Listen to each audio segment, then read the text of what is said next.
Merci, Monsieur le ministre, Monsieur le Président.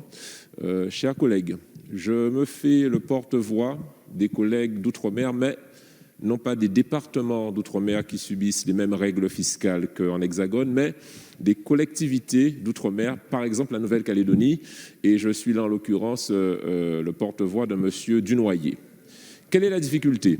Nous avons eu ici dans l'hémicycle la très bonne idée de baisser le taux d'impôt sur les sociétés pour les entreprises. C'est une bonne chose, ça permet de créer de l'activité économique. Sauf que pour les territoires ultramarins qui ont une certaine autonomie fiscale, tels que la Nouvelle-Calédonie, mais aussi tous les autres soumis à l'article 74 de la Constitution française, eh bien ça a eu un effet pervers qui est de rendre moins attractif la possibilité pour les investisseurs d'aller défiscaliser dans ces territoires et donc d'investir dans des investissements productifs qui créent de l'activité économique.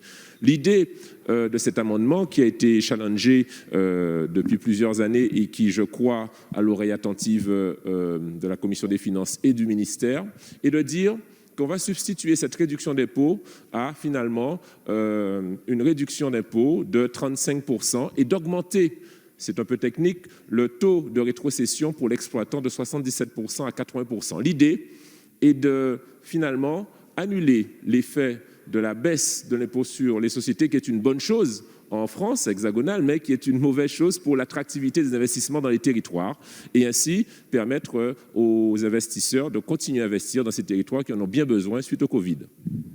Merci. Monsieur le rapporteur.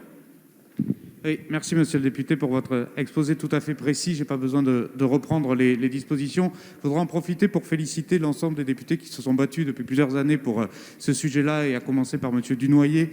Ça sera un avis tout à fait favorable, parce que je pense qu'effectivement, dans une logique d'égalité, comme vous l'avez très bien présenté, notamment vis-à-vis des COM, il est tout à fait nécessaire de remplacer cette déductibilité par cette réduction d'impôt à 35%, et donc de faire passer cette rétrocession de 77 à 80%. Donc, pour toutes les raisons que vous avez très bien exposé, et à nouveau en félicitant le travail qui a été mené, c'est un avis favorable. Merci. Même avis du ministre. Nous passons donc au vote sur ce double avis favorable. Qui est pour ? Qui est contre ? Il est donc adopté.